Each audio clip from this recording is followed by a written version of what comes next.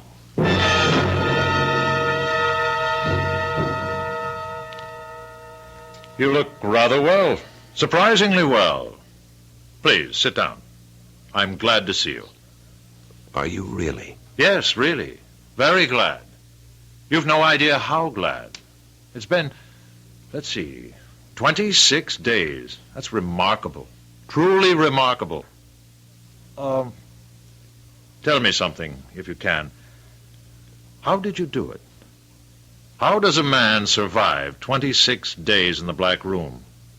Can you tell me? I really want to know.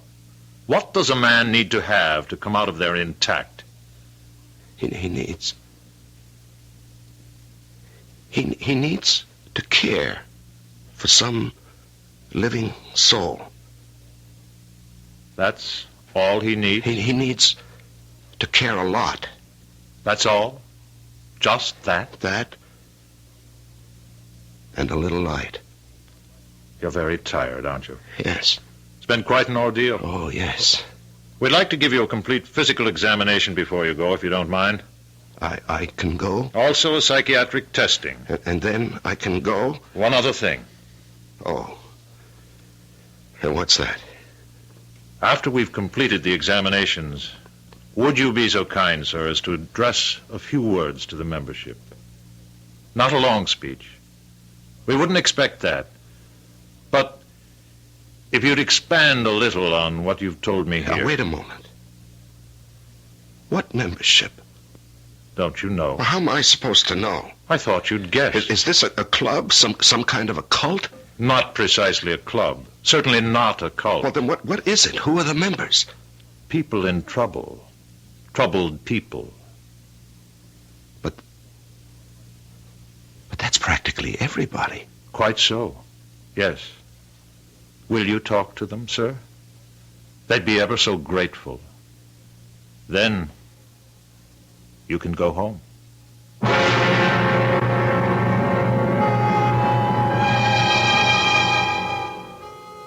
Where do you live? Main Street? Lakeshore Drive? Mulberry Lane? Park Place? Lenox Avenue? Corner of 4th and Walnut? 3 miles out on Route 7? Come now. You know better than that. You may hang your hat anywhere at all, but you live in the black room of your own mind. I'll be back shortly.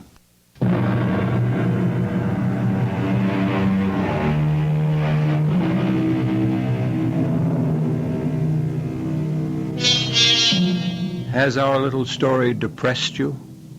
Made you unhappy? I hope not. And if it has, I'm sorry. I'd like to leave you with a piece of gentle advice. As long as you must live in the black room at the center of yourself, get to know it. Know it well. It will frighten you, yes, but it will reward you, too, in ways you would hardly believe. Our cast included Larry Haynes, George Petrie, and Peter Collins. The entire production was under the direction of Hyman Brown. This is E.G. Marshall inviting you to return to our Mystery Theater for another adventure in the macabre. Until next time, pleasant dreams.